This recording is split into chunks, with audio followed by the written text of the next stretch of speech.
Also, you're anti-woke for disliking modern interior. this is actually true. I hate fucking modern interior design, but architecture in general, it's definitely one of my biggest like boomery opinions. But I fucking hate modern architecture. It's one of the reasons why I loved living in New Orleans when I did, because so much of the architecture there, like so many of the buildings and houses are old and they have character to them and they're still there hundreds of years later because they were fucking built to last. And now you look at these shitty ass fucking apartment buildings that get built in 2 days that look like they're right out of fucking Minecraft. They look like they were 3D printed overnight. I hate that shit. It's a fucking scourge on our landscape.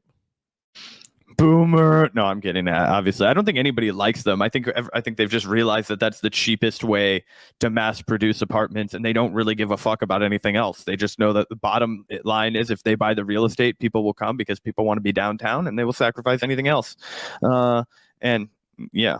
Anyway.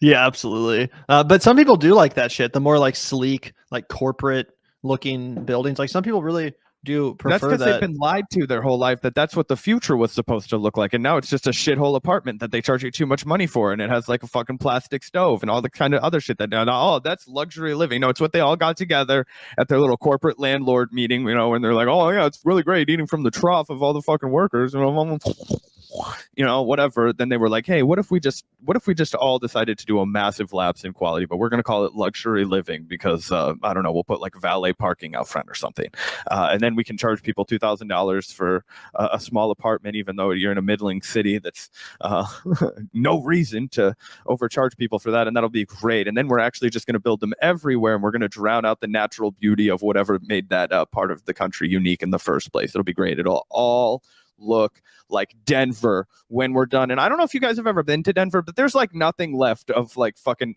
old buildings there. It's a real tragedy. You got the mountains, which are great, but you got to go all the way up to Boulder before you want to see some old shit. You got to go like deep into like Aspen, which is crazy too, because Aspen's not bought up by a bunch of fucking rich people and assholes anyway, but they know what the fucking selling point of it is, and they keep the old shit around, which is the fucking, you know, that's the devil's curse. But yeah, Denver got fucking destroyed. They're going to destroy Kansas City just like it.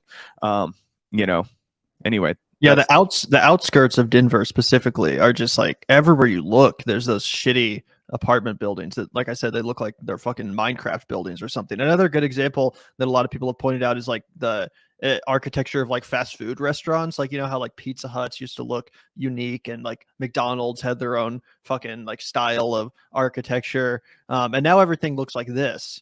You know, like these kind of buildings you see, everything fucking looks like this. I hate that like corporate suburban architectural vibe. It's just so disgusting to me.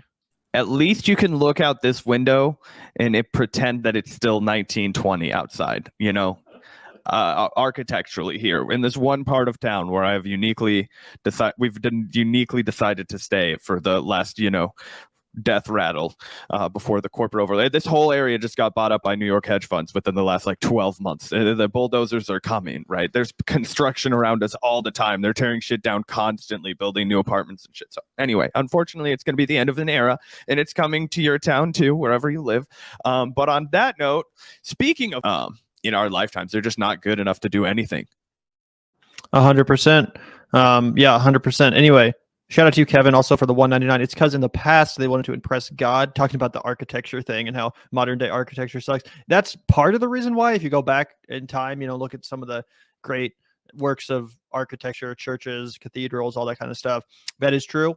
But also it's just because nowadays architecture companies have been so monopolized and consolidated that there's just like a you know, like 3 or 4 templates seeming like, which one do you want? Like, which template do you want for your building? And they choose it. And there's no like unique, I mean, there are, but there's fewer and fewer unique, like local construction companies and architecture firms that are actually bringing some level of personality and artistry to these projects. It's just so mass prescribed to every company that wants a new building built. So yeah, there's a lot of reasons why that's happened, but that's part of it, Kevin.